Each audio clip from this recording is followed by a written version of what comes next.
In today's video, I'm going to teach you how to plot a graph for functions in Excel. We'll be using Microsoft Excel to create a graph from a mathematical function, and this is a very useful skill if you want to visualize equations clearly instead of just looking at numbers in a table. Excel works especially well for this because it can quickly calculate values and turn them into a clean chart. In this example, we'll use the function y equals x squared. But the same method also works for other functions such as y equals 2x plus 3 or y equals sine of x. Start by opening Microsoft Excel and creating a blank worksheet. Once you're in the sheet, the first thing you need to do is build the x values that will feed into the function. In column A, enter your x values. You can label the first cell as x if you want to keep things organized, and then list the values from -5 up to 5 underneath it. So your entries will go from -5, -4, -3, -2, -1, then 0, and continue with 1, 2, 3, 4, and 5. These numbers act as the input values for the function. Next, calculate the y values based on the function.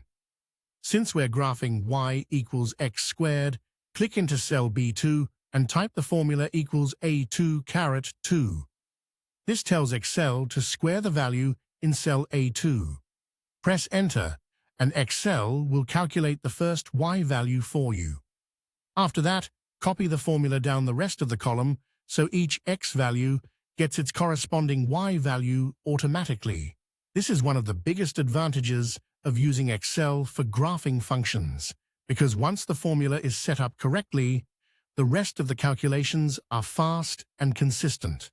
Now that both your x values and y values are ready, you can create the graph. Select the data for both columns, including the x values and the calculated y values. Then go to the Insert tab, choose Scatter, and select Scatter with smooth lines. Excel will immediately generate the function graph for you. At this point, you should see the familiar curved shape of y equals x squared. If your graph doesn't look right, double-check that the x values are in one column, the formula in column B is correct, and that you selected both data columns before inserting the chart. That's all it takes to plot a function in Excel, and once you understand this process, you can repeat it for many other equations just by changing the formula.